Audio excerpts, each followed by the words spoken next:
All right, here we go. Chapter 8, getting ready. If you remember, she spilled grape juice driblets, on her white gown when she used it to clean up the mess. And then she got an idea and she worked very, very hard. And she says you can't even spot the driblets anymore. So let's see what happened. Room 8 and Room 9 practiced for graduation together. We practiced on the stage in the auditorium because the stage is where people get diplomas, of course. Mrs. showed everyone how to walk up the steps without tripping. She played music for us to march in with. And guess what? Room 9 marched better than Room 8. Except Polly and Puffer kept being silly, bowing silly, and Linny kept stepping on people's heels. Plus, Shy William ran out of the auditorium and down the hall, and Gus Filoni had to chase him around the parking lot. After that, Principal talked to William a real long time. Plus, also, his mother was called in, I believe. I am not like William, I told Lucille and Grace. I am not even nervous of walking up on that stage, hardly. Me neither, said Grace. I am not nervous of walking up on that stage, hardly either. Lucille fluffed her fluffy hair. My Nana says I was born to be on the stage, she said. Nana says that people enjoy looking at me because I am a feast for their eyes. After that, Lucille wrinkled her nose very cute, and she skipped around and around in a circle. Grace and I watched her for a real long time. Then, finally, Lucille stopped skipping, and all of us hugged and hugged, because we are the bestest three friends I ever even saw. Graduation week went by very fast. Friday night came in a jiffy. I felt so excited I couldn't even eat dinner that good. I got down from my chair and I ran all around the house. Settle down, said Daddy. Settle down, said Mother. Settle down, I hollered. Then I laughed real loud, because I am a hoot, that's why. Finally, it was time to go. Mother got my graduation box off the top of the refrigerator.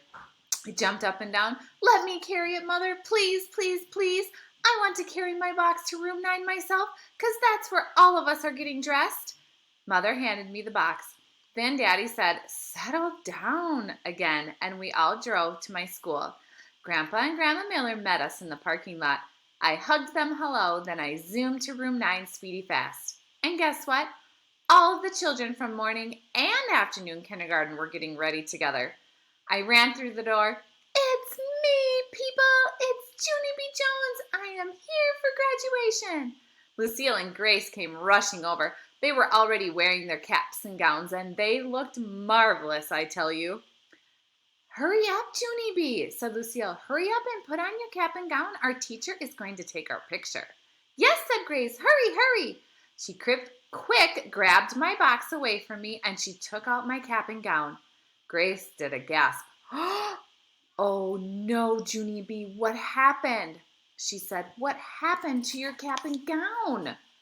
My stomach felt squeezy and sickish, because that outfit looked spottier than I remembered. Put it down, Grace, I said. Don't show people. I don't want anyone to notice. Lucille laughed very loud. But that's so dumb, Junie B., she said. How could people not notice? You colored big purple splotches all over your graduation clothes. Uh-oh. I did a huffy breath at that girl.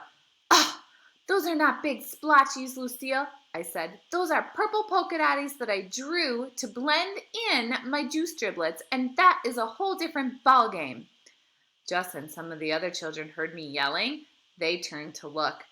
Great, Lucille, I said. Now look what you did. You called attention to myself, and so now how can I even blend in?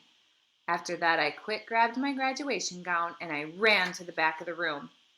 Just then I heard a voice. Junie B. Jones? I looked to the front of the room. It was my teacher. Mrs. stretched her neck to look back at me. Is there a problem back there, Junie B., she asked. I shook my head real fast. No, Mrs., no, I said. There isn't a problem, I promise, and so please don't come back here, and I mean it. Mrs. came back there, and what do you know?